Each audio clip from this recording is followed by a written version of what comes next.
My worry over the last couple of years has been that innovation, especially in technology, other than create new jobs, is actually destroying more jobs than it has been creating. If you look at the trends that we've seen over the last 30 years, then we've seen technology and automation move up in a very dramatic speed.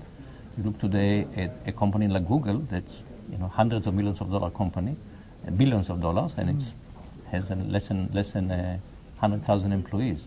So software has advanced in such a way that we can now automate huge business processes, and we actually need fewer people to actually run large businesses. The next revolution is going to hit us is going to be that of robotics. We're going to see more and more robots across all areas of life doing jobs that people used to do. So if robots do all the jobs that people used to do, what are the people going to do for a living? That is my question. I was hoping to hear some answers here. Were there any suggestions that lead in the right direction? Well, so far it seems that people think that innovation creates jobs. Now, people understand innovation also destroys jobs. But somehow, if you look over the last 200 years, in the balance, we always had enough new jobs. So the assumption is that, yes, innovation will destroy some jobs, but new jobs will be created, and all will be well, and quality of life will go up. But actually, if you look at the last 30 years, we're not living up to that. Now, a typical company wants to keep costs as low as possible. If you're the head of a company, you don't want to hire more people than you need to do the job. That is true. Is it the responsibility of the entrepreneur to worry about unemployment at large within society, or is that somebody else's concern to worry about? Well, right now, it's not clear who is worried about it. It's clearly not the problem. There shouldn't be the issue of the entrepreneur. You cannot run a business unless it's profitable. And the entrepreneur wants to deliver the product and the services at the lowest possible cost. And if it means that you have to do it using automation, then you'll use automation. If it meant using employees in China, then the entrepreneur will use employees in China. And what we hope is that the aggregate, the invisible hand, was supposed to take all of this and deliver wealth and jobs.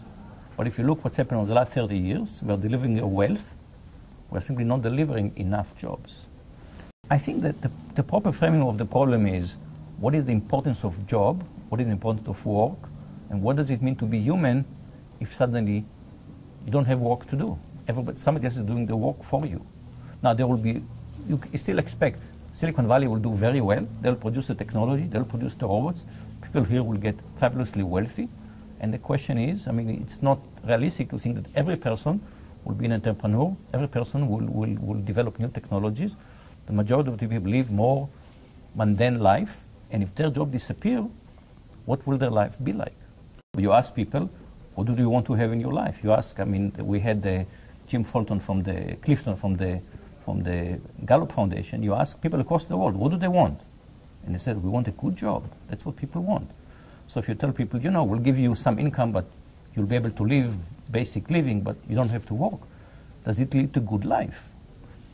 I think most of us would say, gee, I want to do something productive. I want to feel a sense of fulfillment. And most of us today get this sense of fulfillment from a job.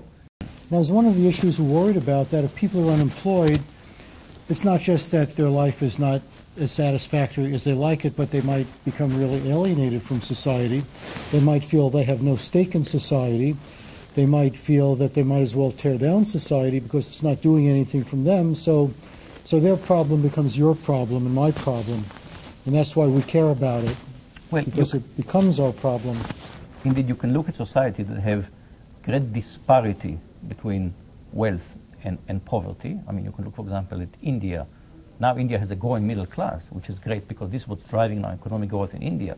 But India for many years was stagnant. There was a very small slice of very rich people, and the majority was very, very poor. And again, we look at this society and we say, this is not a good society. This is not a good life. It's not society we would like our society to become.